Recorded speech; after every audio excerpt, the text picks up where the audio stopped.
Olá! Hoje a nossa conversa vai ser um pouco diferente. A gente não vai analisar um livro específico, mas sim um conjunto de normas que é talvez o texto mais importante para o nosso dia a dia como cidadãos, para a garantia dos nossos direitos. Vamos mergulhar na história da Constituição Federal de 1988. Já parou para pensar nisso? Como é que uma nação se constrói? É uma pergunta gigante, né? E boa parte da resposta a gente encontra justamente na história das constituições de um país. Porque, no fundo, essa é a história de como uma nação define a si mesma.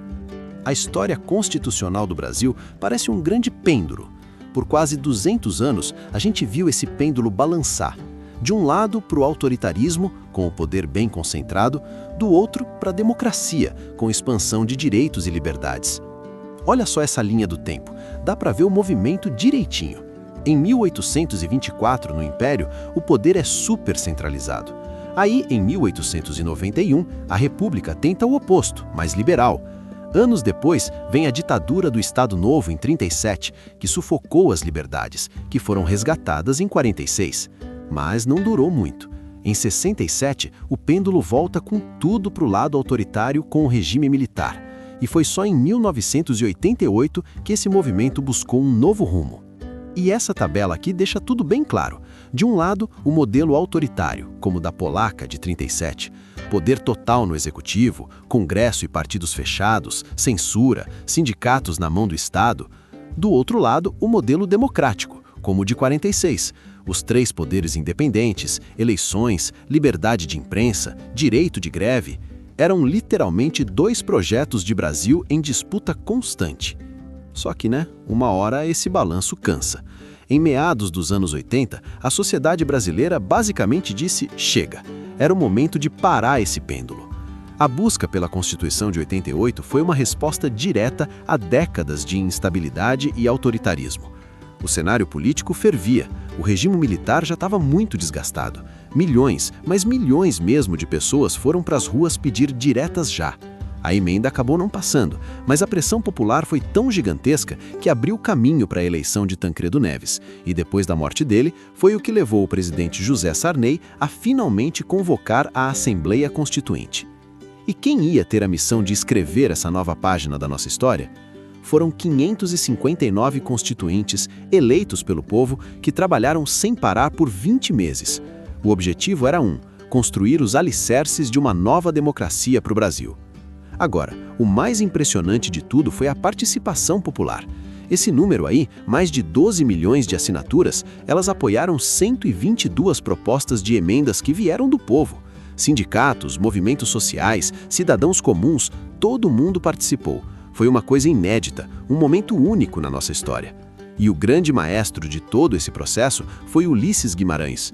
No dia da promulgação da Constituição, ele soltou essa frase que é fortíssima. Ela selou um compromisso histórico daquela geração: romper de vez com o passado autoritário e proteger a nova democracia com unhas e dentes. Certo, e o que nasceu de toda essa mobilização? Nasceu um documento realmente transformador. Vamos dar uma olhada agora nos pilares, nas grandes conquistas que foram garantidas em 88, funcionando como um pacto da nação contra qualquer tipo de arbitrariedade. Bem no coração da Constituição tem este princípio, a dignidade da pessoa humana. Pela primeira vez, isso foi colocado como a base de tudo, o fundamento da República. Na prática, significa que toda e qualquer lei no Brasil precisa ser interpretada a partir dessa ideia. E as conquistas foram muito concretas, coisas que mudaram a vida das pessoas. Por exemplo, a criação do SUS, o nosso Sistema Único de Saúde, a jornada de trabalho que caiu de 48 para 44 horas, a licença maternidade de 120 dias, o seguro-desemprego e o direito de greve, que antes era reprimido, virou uma garantia na Constituição. No campo das liberdades, o avanço foi enorme. Fim da censura, um trauma recente da ditadura, a cidadania se expandiu com o direito de voto para os analfabetos e, de uma forma histórica, o racismo passou a ser tratado como crime inafiançável. As culturas negra e indígena foram finalmente reconhecidas como partes essenciais da nação, incluindo o dever do Estado de proteger suas terras. Mas é aquilo, Uma Constituição não é uma estátua, ela é um documento vivo que precisa respirar e dialogar com o tempo presente. E hoje, mais de 30 anos depois, a nossa Constituição Cidadã enfrenta novos desafios e importantes debates sobre modernização. Essa é uma excelente pergunta. Por que mexer em algo tão fundamental? Bom, a Constituição de 88 é super detalhista, e isso foi de propósito na época, para amarrar bem os direitos conquistados. Só que esse nível de detalhe também fez com que ela precisasse ser emendada mais de 130 vezes para conseguir se adaptar a um mundo que muda o tempo todo. Hoje, existem 3 grandes reformas em debate. A tributária, que tenta simplificar o sistema de impostos, que é uma verdadeira loucura no Brasil. A administrativa, que busca modernizar o serviço público e tornar o Estado mais eficiente. E também um debate sobre o reequilíbrio dos poderes, o que inclui discutir a atuação do Supremo, com ideias como mandatos para ministros e limites para decisões individuais. E aqui vale um ponto muito importante. Esses debates, em geral, não são para apagar os valores democráticos de 88. A ideia é o contrário, buscar um amadurecimento das instituições para que o Estado seja mais ágil e consiga, de fato, entregar tudo aquilo que a Constituição prometeu lá atrás.